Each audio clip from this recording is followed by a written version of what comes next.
Aholi kpɔnua ewe ba dzono me zanko be so zan funfun ni meche mi kudo pada mi bi mi ma do dagbe afongbe kan we ho bono eje do to me le yo mi na seye hota le die mi na hole mi hwe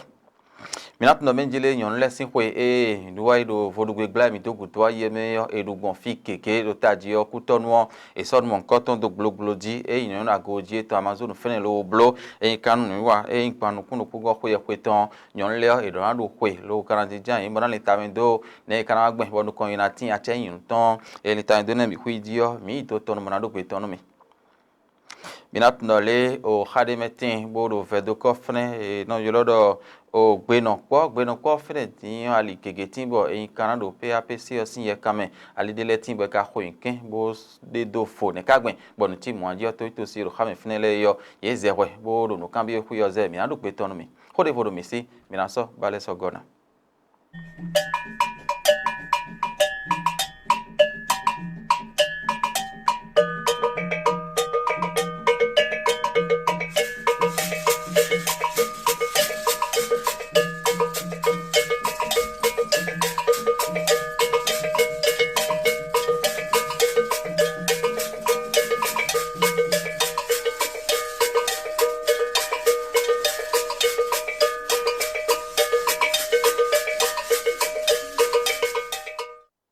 Mimble kudo gbadasia le ko dogbon mi we yo mi atno menje yon lesin hwe koji sun si an tantan go gbe be yo do wi mas neon edume ne karamblo gbon bo yon nu ache yin tan ka dun atun bo ran de afo na de poforo to meon ken do ne le bi hwe wo do fene yo gbogboji yon na goji tan sin dide ro place amazon do kuton we yo ko to te blo nu mon koton de metile mi le mi ko do yele mo gbon yo me ho ije tan yon nu le me intonu kun teme le yo bi wa o to tonu ha yon lewe do ko duwe ne bo ka so do gbogbo ji afodo ran so gbedo afoso gbedo yo o mi wa yin pan no kun do pogo hwe ton o ke exam so te gbon pe mi hwi me bo yon nu na so da jo bo kan lita me do a che yin ton wo blo hon me no Veronique to ifonde hon to ro pe kun do o yon le sin howe ni no me to si ton na yon podo akweko yan me howe yin o gbeido do a che pa ton do horo frente me podo menjile no le nyonu le yo edona ton we eton le ti tengbe bonamblo do Patrice Talon ko o me yo azo gege ro nyonu pa ko ro nyona si hudo fi woro to me de tin do huzo teme blo eton yin afo bo yin afo pataki bo pata nyonu ko yin benefit le bi hui yo blo ne le bi hui bo yon do na donde bo na no fa subra no wa bo hon lo na iken gulo me wa inu emi anu kun na so anu wa de ti manamblo na plan zode na tunde wa abi na gbata gulo me bo na de nu ton azo isi hu abo kle do meje mi de so mi pe to ko lo wo ro ne le bi ku yo iblo mi gbon filo bo te pa susu to gla grano Patrice Talon to gan to e ton do na chende su ti tengbe ni ku do azo ton do le no to nu gbon fene ko do le yon sin no me mi anu kun ni be no je hun do deji gbon bo ka blo ka no ko ne le bi hu yo le mi kpagbere ni su ti tengbe on ene okuto no Aminatu sa no chaka no Nations Unies sin ti to ben le do bene to mi ton fi yo lo mo yi ti mi lo le akoge ti be so te no peta yon le ton boblo tiyan wadijo to ene kana blogbo ya ino sanu yon do fene na de po bi degbe mara ito yo do ho ene le bi hui no you get bo pe yan kaja ti me po do menjele ho lo po dio le mi tundo le mi na do ho mi kana do ho le mi na ze yon vi fu bo yon vi fu wera do ho do nu mi ton do gbe bo wa gbe do ho ye me nu bo yon vi parti for loana so bro ni do ho do nu mi yon vi ye mo mi de yo we wero tani horo fene teme po do menjele kuin do yon le abi yon vile wa teme hon le ha me de gbe o menji lo teme mi ton yo so nu mi le po won je inu ba mi de do mi de so mi do te yo pe to po mi yan eji hon mi no lin to zo bo no ti jan mo ni ta me dagbe bo ka tun bo ganje o do menjele nu le mi do ni yo pero po mi le na wa ti chemen hon mi ganje o do le do so yon do poro te yon firo poro te bo plon won dagbe no ndo to me no dio ti jo gege nu me gege ro to me yan khedo yon video yon na de so e kon le bo inu o me do akor ameon yon video e so ho enele bi hui bo yin di doctor do frem bo me wale yo yese de bodo de oton ho yo e video so ti tengu han sini wa kodo no bi pope dobo ye duro fene gandi bo eyon Pinango sin yene onji wo na yi o Glasgow yon lesin kwe konje mi kan le nonu mi men Glasgow matono so kameton edia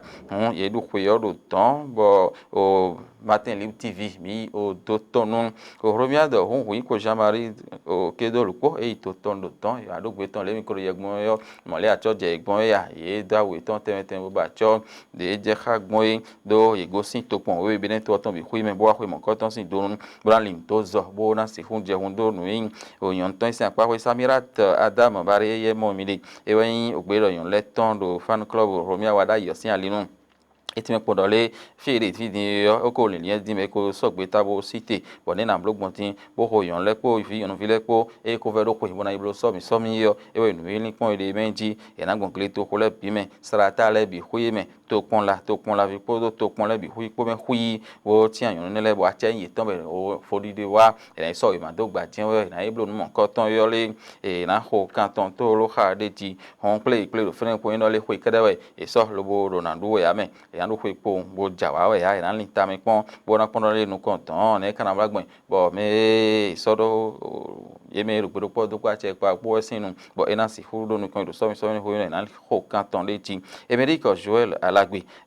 ino chakano o tito me e fan club romia wada iton bon o beneto bi hui me etime po no jele yon no agbon zen ro po me bo do hon de su tite ngbera ko mi ton le me hanu mi ton le me de ti e ro po je no ho nu kon yi kan e ro po je ne kan le ho kan ne kan ro gbon bo alo ha gbe po nde po na pa me aso yi wa po bi po na do gandi yo hon o azo da ho tite ngbe yon no blodo to mi fi hon ido azo da ho mo pe bo na wa do so mi to ganton enion e jawe yo sin o ye kan me de ti mi de ji do ye hu do le ye je te boya yo ji din yo ina ho me le ple bo na ze we bo so mi ho no so ina so e ma do o ba de ti gon to kle to ho le me on e ni wa zo enion hon e do ho gudo fi to lawon e lo mo e ron chaka nu ti to ndo po enion do so ka mesin o fene e ti mi po do me jire nu gbo e yon no do ron nu gbo de so ti te ngbe bo azo eno afine yo le kun kwe o kun si de yon nu po alo su lo po ndo to mi to fi nu e kan mi le ngade yo le hon e do enion e kawaze boze wa zona do so mi e sin e camion e ma mo nu na se do fla foro to me anji le e na dangbon de suti tingbo e kuna ho de buo e so ho kike inte bo ti me yon vi wa fine le podo fi yon vi clean wa fine le bi ho ipo ali anu si so da sin e mo je me si huna e bo ye ya yo dio azo na ho ise bo jije bo du de jije na tin pentandan e yo e do e ne le bi ho do fine no ikrisel hundo ngo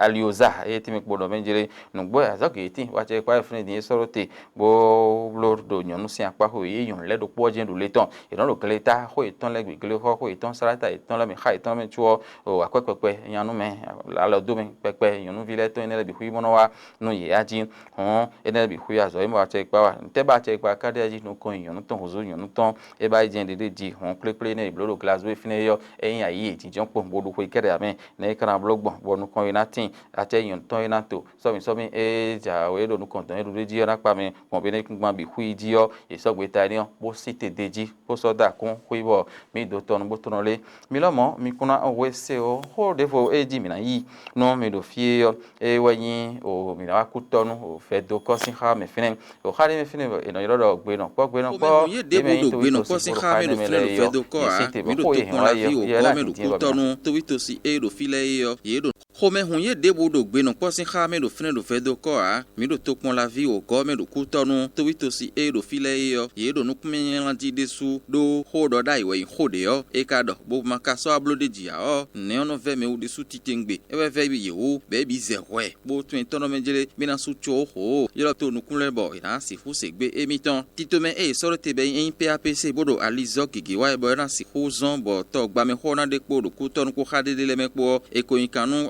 akpakwe nu konton boko blo bodo nu inu akpakwe we go e to pa ni yedo menjele e dan blo nu ye yo e ka so ade pa eniyan azo hwe nu kan eno afnele bi don yedo menjele ali e gbon mi gan fi wo ton do file e gbon te wo ton do file yo ali enele bi hwe na blo blo lo e na to blo akpa nu konton hwe bo we go e jakan yin na gbe yo e we na blo e gbon mi gan e akpakwe nu konton fo yo e kan nu akpakwe we go ro kha eniyan me bokajo ali sin akpa e do ni yedin be do be yin 1044 10 048 podo 10 066 podo beve ye ubo izehwe no Rachel Gezo e no podo ye menele me yo time le no igbe no even mi do quartier gbeno po mi podo mi me do quartier Ali elo eji mi de yo Ali elo yin 10 066 bo drendo Ali 10 044 podo Ali 10 048 po mi wekple lo Ali elo wen Ali nukunde ji do fedo ko gbeno po wen gende ugan dian to gan ka so projet bodole minablo kati odonu mi ba mi to ku ton ni bo ye blo première phase Ali we lo le jen kan Ali principal do kati o e we yeze bodo wa so le bina so e do kati e fi o ken fi no bedo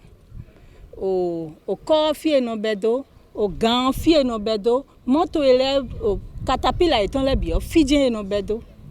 ye na ton bonde wo ho gbondan Ali lo pe lo we hwede nu etero le lo Ali lo tin we gosin funa idiyan bo se trailer mi na jedo onwene école des sous mi gosin Carrefour le la pain mi na jedo école des sous mi prolonger collecteur mi na jedo Ali loji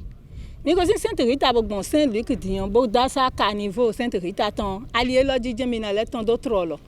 bo etero le nu sous onwene on Toyota o ye na blo déviation bo mele na bua trolo ye na ton do Sainte Rita e gbon Saint-Luc ton Sainte Rita bodido